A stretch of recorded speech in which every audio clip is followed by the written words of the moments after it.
대항력 있는 임차인은 맞지만 확정일자까지 받은 임차인이고 배분료까지 했으니까 1등으로 배당받아서 나갈 수가 있지 않을까 이렇게 생각을 하실 수도 있지만 공매에서 가장 중요한 건 바로 뭐냐면요.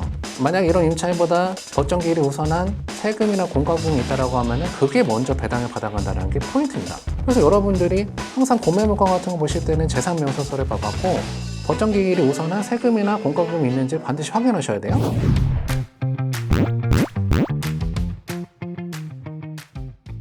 자, 그럼 지금부터는 압류재산 물건의 권리 분석에 대해서 같이 한번 공부해 보도록 하겠습니다. 압류재산 물건이라고 하면은 경매하고 유사한 물건이다 이렇게 말씀드렸는데 똑같아요. 말소 기준 권리 잡아서 인수되는 권리가 있는가 확인하시는 거 똑같고 임차인이 있다라고 하면 대항력 있는 임차인이 있는가 대항력 없는 임차인이 있는가 분석하는 거 똑같습니다. 일단은 압류재산 구매물건 투자하려고 하면은 말소 기준 권리 잡아야 되겠죠? 말소 기준 권리가 될 수가 있는 권리들은 가압류나 압류, 근저당, 저당, 담보가등기 또는 경매개시결정 기입등기 이렇게 되고 또 추가적으로 전세권 같은 경우는 예외적으로 배분 요구를 했다라고 하면은 전세권자도 말소 기준 권리가 될 수가 있다라고 하는 거. 반드시 여러분들이 압류재산 공매물건의 권리 분석하실 때는 보셔야 되는 서류가 공매 재산명세서를 확인하고 권리 분석하셔야 됩니다. 우리 일반적으로 경매물건 권리 분석할 때는 매각물건 명세서를 보고 권리 분석하잖아요.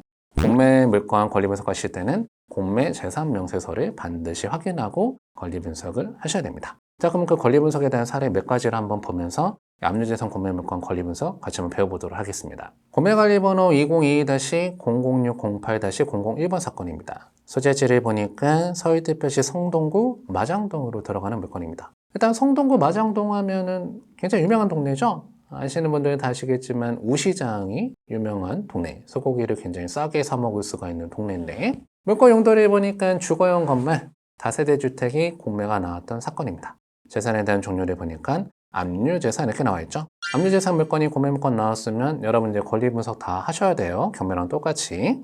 자, 그런 압류재산 물건이 공매가 나왔었는데 토지가 5평, 건물이 한 8평 정도 되는 물건이 공매가 나왔던 사건입니다. 일단은 어떤 지역에 나와 있던 다세대 빌라인가 위치부터 같이 한번 봐보면 일단 위치가 참 좋은 물건입니다. 일단 위치가 좋다라고 말씀드릴 수 있는 이유는 우시장에 가깝죠. 소고기를 참 많이 먹을 수가 있는 동네고 그 다음에 해당 물건지에서 조금만 남쪽으로 이동하다 보면은 또 서울에서 핵심적인 역 중 하나인 왕십리역이 소재하고 있습니다. 왕십리역하고 접근성이 나쁘지 않기 때문에 교통에 대한 접근성이 좋은 물건이라고 하는 건데 해당 물건 한 가지 더 포인트가 있는 게 해당 지역에 조금 있으면은 역이 하나 개통되게 되는데 그 노선을 보니까 동북선이 나와 있죠. 이 동북선이라고 하는 거는 경전철입니다. 경전철이긴 하지만 이 동북선을 타고 한 정거장만 가게 되면 어디로 갈 수가 있냐면은 아까 전에 보셨던 왕십리역으로 갈 수가 있는 거죠. 환승의 거점이 될 수가 있는 왕십리역으로 갈 수가 있기 때문에 나중에 경전철이 개통되게 되면 교통의 접근성이 좋은 지역이다 이렇게 볼 수가 있는데요. 해당 지역은 또 한 가지 이슈가 있는 것 중에 하나가 서울에서 진행하고 있는 재개발 방식 중인 하나인 모아타운이 지정되어 있는 지역이라고 하는 겁니다. 그 내용은 이렇게 섹터로 모아타운이 지정이 되어 있어요. 해당 물건은 아까 전 왕십리역뿐만 아니라 지하철 2호선 용도역하고도 접근성이 좋은 지역이고 나중에 동부선이 뚫리게 된다고 하면은 경전철역하고 접근성이 좋은데 이 모아타운이라고 하는 재개발까지 진행이 가능하다고 하면은 투자 가치가 나쁘지가 않은 물건이 공매가 나왔다 이렇게 볼 수가 있습니다. 그때 당시 어떠한 물건이 공매가 나왔는가 사진 한번 봐보면 관리 상태가 양호해 보이는 다세대 빌라가 공매가 나왔는데 이게 이제 5층에 공매가 나온 거거든요. 5층에 다세대 빌라가 공매 물건 나왔고 구조는 투룸 구조로 돼 있어요. 이렇게 5층에 공매 물건이 나왔을 때는 가장 중요한 것 중에 하나가 바로 뭐냐? 엘리베이터 유무가 중요합니다. 만약에 엘리베이터가 없는 다세대 빌라 5층이다? 그거 환가 잘 안 됩니다. 임차 같은 거 맞출 때도요.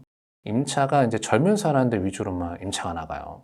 왜냐면 이제 연세가 있으신 분들은 5층까지 걸어갔다 내려갔다가 너무 힘드니까. 이런 것들은 이제 그 임차 나가는 게 속도가 좀 느리고 환가 좀 잘 안 될 수가 있기 때문에 엘리베이터 유무가 굉장히 중요한데 해당 물건 보니까 엘리베이터가 있는 것처럼 보이십니까? 없는 것처럼 보이십니까? 이 건물은 엘리베이터가 없는 건물이었어요. 엘리베이터 없는데 5층에 나왔기 때문에 그거 하나는 단점이지만 위치는 참 좋았던 물건이 구매가 나왔습니다. 위치가 좋은데 물건이 나왔다라고 하면은 높은 금액에 낙찰이 돼야지 정상인데 어떤 일이 벌어졌는가? 최초의 관전평가 금액이 2억 3,800만 원에 나왔던 물건이 낙찰이 얼마에 낙찰됐냐면 4,100만 원에 낙찰이 됐어요. 4,100만 원에 낙찰됐다라고 하면 거의 1억 9천만 원 가까이 떨어진 금액으로 낙찰이 됐던 물건이라는 거죠.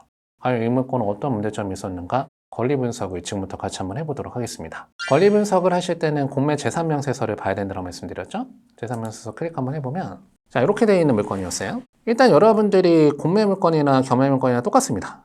먼저 하셔야 되는 거는 공매 부동산에 등기되어 있는 등기일자를 보고 말소기준 권리 먼저 찾아내는 게 중요해요. 해당 물건에서 말소기준 권리가 되는 거는 관악세무서에서 설정한 압류등기가 설정일자 가장 빠르기 때문에 2021년 12월 2일 압류등기가 말소기준 권리가 되는 사건입니다. 그보다 먼저 들어온 권리는 없는 사건이었기 때문에 등기부상은 인수되는 권리가 없었던 사건이죠. 전부 다 매각으로 소멸되는 그런 사건인데 해당 물건에는 임차인이 들어와 있는 사건이었다. 임차인에 대한 권리관계 분석하실 때는 가장 중요한 게 전입신고일자 봐야 되죠. 전입신고일자 보니까 2021년 3월 8일 날 들어왔어요. 2021년 3월 8일 날 들어왔다라고 하면은 대항력을 취득하는 그 시점은 2021년 3월 9일 오전 0시가 되겠죠. 그럼 이 임차인은 말소기준 권리보다 먼저 들어왔기 때문에 대항력이 있는 임차인인데 확정일자도 받았어요. 확정일자도 2021년 2월 4일 날 받다 보니까 우선 변제권도 있는 임차인이고 그 임차인의 보증금액은 2억 3,500만 원이 됩니다. 임차인이 이렇게 우선 변제권이 있다고 하더라도 배분 요구를 반드시 해야지만 배당을 받을 수가 있는데 배분 요구까지 한 임차인이죠. 그렇기 때문에 이 임차인 같은 경우는 문제가 안 돼 보이죠. 대항력 있는 임차인은 맞지만 확정일자까지 받은 임차인이고 배분 요구까지 했으니까 1등으로 배당받아서 나갈 수가 있지 않을까 이렇게 생각을 하실 수도 있지만 공매에서 가장 중요한 건 바로 뭐냐면요. 만약 이런 임차인보다 법정기일이 우선한 세금이나 공과금이 있다고 하면은 그게 먼저 배당을 받아간다는 게 포인트입니다. 그래서 여러분들이 항상 공매 물건 같은 거 보실 때는 재산명세서를 봐갖고 법정기일이 우선한 세금이나 공과금이 있는지 반드시 확인하셔야 돼요. 보면은 왼쪽에 써져 있는 날짜가 법정기일이고요. 오른쪽에 설정되어 있는 기일이 납부기한입니다. 여러분들은 뭐만 보시면 되냐면 이 법정기일을 봐야 돼요. 임차인보다 법정기일이 우선하여 있는 세금이나 공과금이 있는가 없는가. 근데 보니까 임차인보다 법정기일이 빠른 채권들이 다네요. 근데 그 금액들을 봐봤더니 인천중구청에서 52만 4천. 그 다음에 국민건강보험공단에선 790만 원. 이런 금액은 짝인데 여기서 문제가 바로 뭐냐면은 관악세무서에서 설정된 게 얼마냐면 2억이 넘는다 이거예요. 그러니까 이 부동산 같은 경우는 배당금을 갖다 나눠 가질 때 이 법정기일이 우선한 채권들이 먼저 배당을 받아가다 보니까 아까 전에 낙찰 받은 금액이 4천만 원 정도 낙찰됐잖아요. 임차인한테 떨어질 배당금은 없는 사건이 돼버리는 거죠. 여러분 압류재산 공매물건 투자할 때 이게 제일 중요합니다. 임차인보다 법정기일이 우선한 공과금이나 조세채권이 있다고 하면은 그게 먼저 배당받아간다라고 하는 거. 이것 때문에 임차인에 대한 권리관계 잘못 분석해서 보증금 날리는 실수가 많이 일어나요. 그러다 보니까 이 부동산 같은 경우는 임차인한테 배당받을 돈은 하나도 없는데 이 임차인은 대항력이 있죠. 그 보증금 얼마냐면 2억 3,500만 원이기 때문에 낙찰자가 인수해야 되는 보증금 얼마냐면은 저 2억 3,500만 원을 전액 인수해야 되는 사건이 돼버리는 거죠. 아까 전에 4천만 원 낙찰받았다고 하더라도 2억 3,500만 원 인수하게 된다고 하면은 결론적으로는 이 부동산은 2억 7,500만 원이 구입을 하게 된 사건이 돼버리는 거죠. 그러다 보니까 아까 전에 보셨을 때 2억 3,800만 원짜리가 4,100만 원까지 떨어져서 낙찰되게 되는 이런 사례가 만들어진 사례입니다. 항상 여러분들 압류재산 공매물건 투자하실 때는 법정기일이 우선한 조세채권, 공과금이 있는지 없는지 반드시 확인하고 낙찰 받으셔야지 보증금을 인수하는 일들이 생기지 않는다라고 하는 거 반드시 기억하시면 좋겠습니다.